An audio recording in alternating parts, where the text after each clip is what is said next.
Where's the camera? There's the camera. It's right here. Yeah. So Dino here, your firewood maniac. I'm here today with Steve, my friend Steve, and we're going to go out and do a little walk in the forest because I've got to do a forestry plan again. It's been 10 years.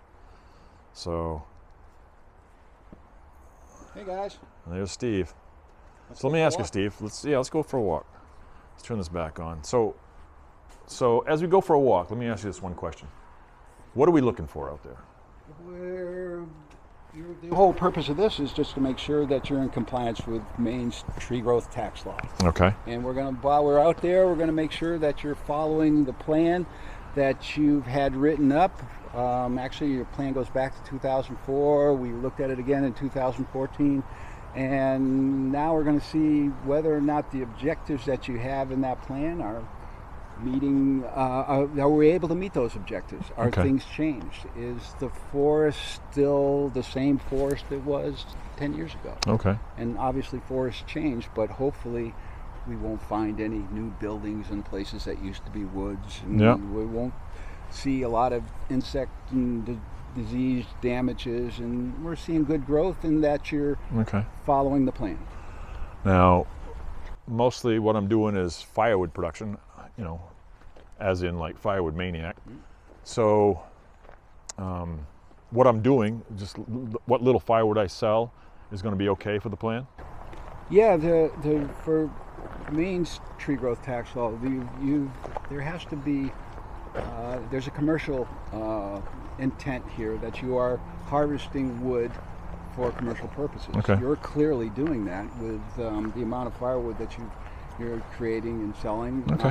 Whether or not your plan talks about saw logs too, there may be options and opportunities for that, but managing the silvicultural management is a little bit different. But for these, with firewood, we're able to kind of clean up and clear a lot of these stands by taking out the poorer formed Right. trees. It's just going to Right. be perfect for what you're trying to do. So what I should be looking for is trees that are obviously, if I'm doing this just the firewood thing for the most part, I want to be looking for trees that are a little bit bent. I mean, they're not saw logs. Yeah, For the most poor part. quality.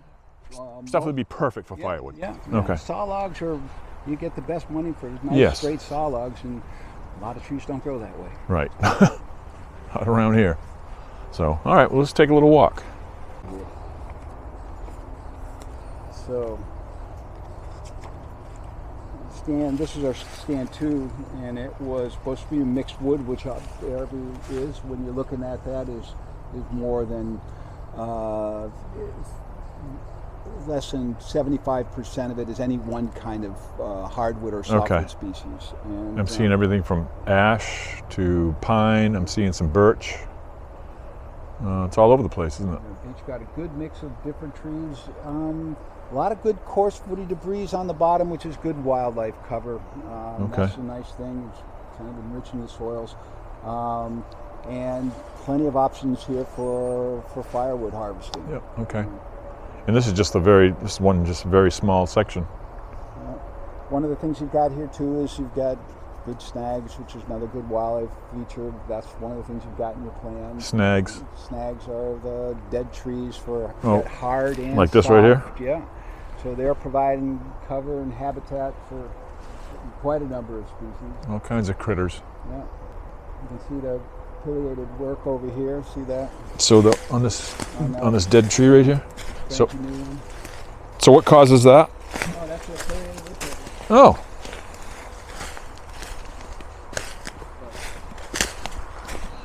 This has got a real nice yellow birch over there. We'll talk about saw logs later on. Boy, they really dig in, don't they? Yeah. I like that long, narrow one. Okay. See, there's a nice yellow birch over there. That's a good saw log. It's Yep. in future years. But plenty of this. So things like this over here, this maple with a multi-stem maple. Yep. There's a firewood option that you could take out. So make some room. take the whole thing out? If you took the whole there, you've got 3 bowls coming out of that Okay. one. You got another one that you could choose behind that that probably be even better. So you wouldn't just cut like a couple of trunks out of that and leave one to keep on going, or just? You're going to get a lot of coppice sprouts out of those. You can, and then that's okay, and that's called a type of management itself. Okay. But if you took out of that 2 clumps there, if you took 2 or 3 of them out, and leave the rest. You're going to create some openings and for the sun to come down. Nice. If you took all of those in, you're going to get one big bushy bunch of coppice sprouts that are going to come up and grow into trees later. But okay. they're going to be a little bit more compacted together. So take out one of the clumps. Yeah, I would take 2 or 3 of those out there anyway. Okay, all right. And drop them down. So Steve is a bit of a guru at forestry stuff. He's been doing it for years and years. He had quite a business going. He just retired a few years ago, but he's doing some consulting work, and I'm one of the lucky ones that actually know him, and he agreed to come over and help us out with our forestry plan.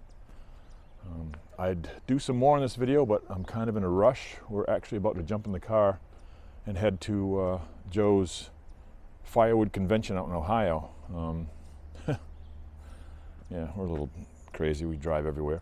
But in the meantime, I've got to make up some firewood bags for our firewood stand because we are getting really low, and I want to make sure that thing is full for the weekend. So let's get at it. What makes a better lumber? Well, contrary to what you might think, for us, better is not based on the square footage of the yard or the volume of its.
Firewood Expo, International Expo.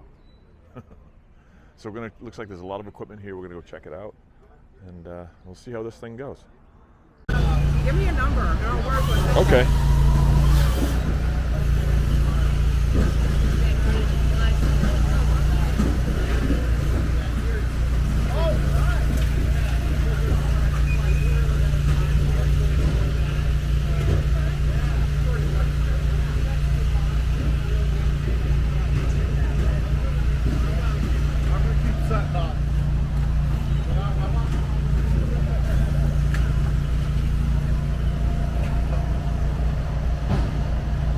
All right, so this is the rack that Jennifer had requested we get some information on as far as whether we could build one or not. And my next door neighbor has a fab shop. I'm going to run it by him and see what we come up with.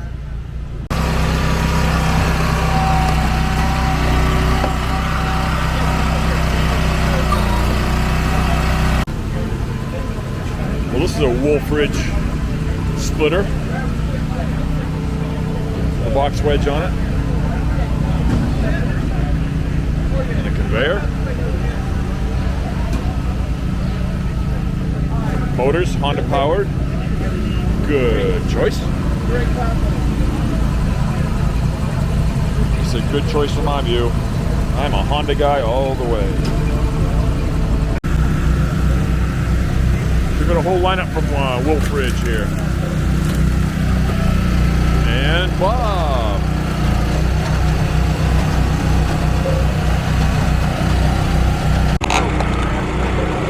Alright, so I'm looking at Wolf Ridge, their new vertical splitter, and I gotta go check that out. Looks like they've got a smokeless little fire pit here. Pretty cool. Wolf Ridge makes it.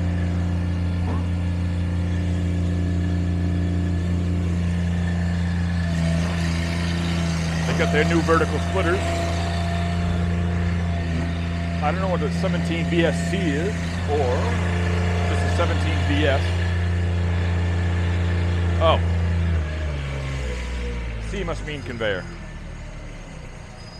Wow, am I clever.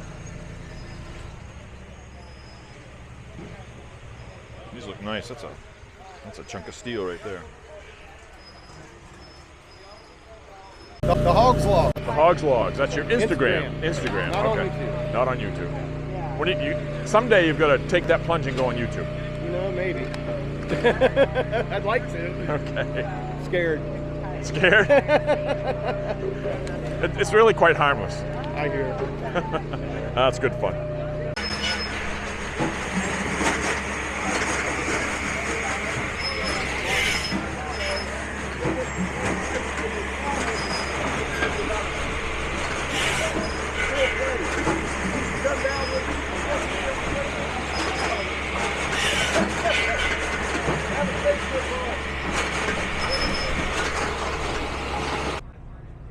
Got it. Hockey Pilkey 38 Pro.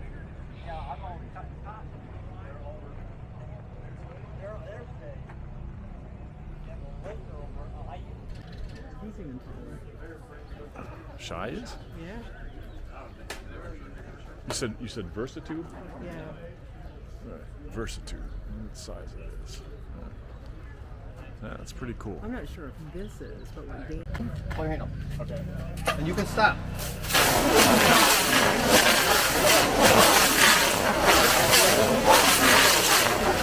Yep, and then I would stop it right over here. Right there. Because that's where you're going to want to cut it and start over. Right. Sweet. And then you first. Yep. Start it off. There's your bundle. Sweet. Hey, that's not bad. So here we are with a 315 Plus. Looks really familiar. It's the same size as ours. Except this one here has the log lift. A very nice feature if you don't have a log rack like we have.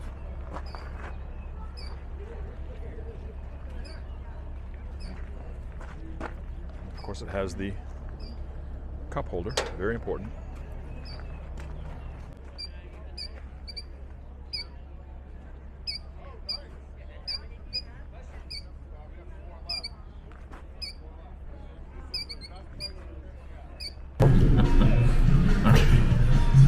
We just left the International Firewood Expo over in Cortland, Ohio, and we're on the road on Route 80, and we decided we were a little bit peckish, so we stopped into Denny's Beer Barrel Pub here in Clearfield, Pennsylvania, and got myself a little t-shirt.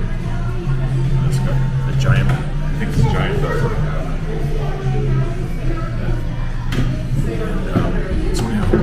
So they have in this place, it's pretty cool. They have a pub challenge.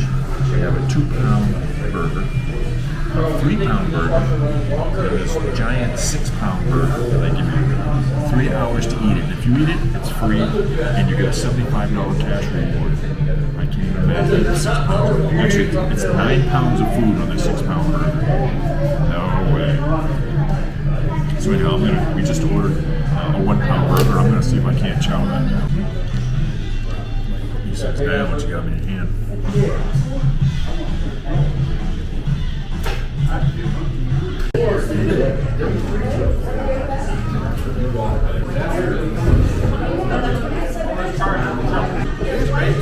Pretty good burger. That's good. You enjoyed it? Nice. Just right.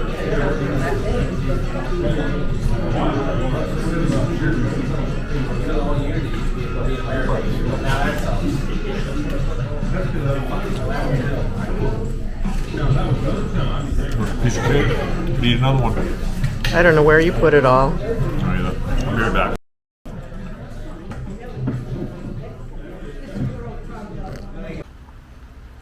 Yeah, so that's Denny's Beer Barrel Pub, established 1977.